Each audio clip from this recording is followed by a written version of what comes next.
3D rendering, VR અને પ્રોપવોક, અગર આ ત્રણેયની કમ્પેરિઝન કરીએ તો બેસ્ટ આઉટપુટ છે કે બેસ્ટ એક્સપિરિયન્સ છે એ કોણ ક્રિએટ કરાવી શકે? બેસ્ટ એક્સપિરિયન્સ તમને પ્રોપવોક ક્રિએટ કરાવી શકે. બેઝિકલી 3D રેન્ડરિંગમાં શું હોય છે, સિમ્પલ કે તમે એક સાઈડ ડિસાઇડ કરી દીધી, તમારા પ્રોજેક્ટની ફ્રન્ટ સાઈડ છે એની તમે અમુક ફ્રેમ્સ નક્કી કરી લીધી, તો એને રેન્ડર કરીને તમે વિઝ્યુઅલાઇઝ કરી શકો.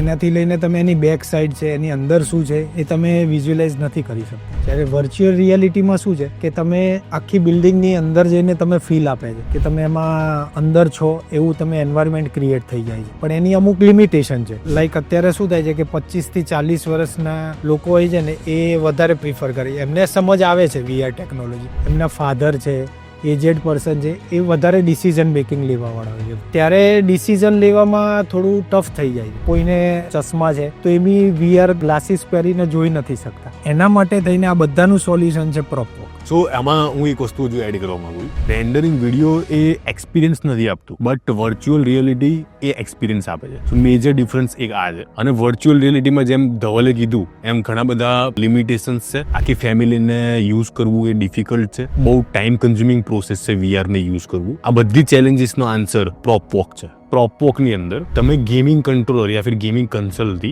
મોનિટર યા ફિર ડિસ્પ્લે ઉપર આખો પ્રોજેક્ટને એક્સપ્લોર કરી શકો છો. સો પ્રોપવોક અને VR ની અંદર મેજર ડિફરન્સ એ છે કે VR ની અંદર એટ અ ટાઈમ એક જ પર્સન વિઝ્યુઅલાઇઝ કરી શકે છે, જ્યારે પ્રોપવોકની અંદર આખું ફેમિલી યા ફિર મલ્ટિપલ પોટેન્શિયલ બાયર્સ એક સાથે આખો પ્રોજેક્ટ વિઝ્યુઅલાઇઝ કરી શકે છે. પ્રોપવોક ખાલી પ્રોજેક્ટ વિઝ્યુઅલાઇઝ નથી કરાવડાવતું, એ એક સેલ્સ ટૂલ છે જેનાથી એની ડિસિઝન મેકિંગની પ્રોસેસ પણ ઇઝી થઈ જાય. અમે એઝ અ ટેક ઇલ્યુઝન્સ VR નું સોલ્યુશન્સ પણ આપીએ છીએ યા ફિર VR સર્વિસીસ પણ આપીએ છીએ. But tech illusions as a expert પ્રોપવોકને વધારે રિફર કરે છે કમ્પેર ટુ VR.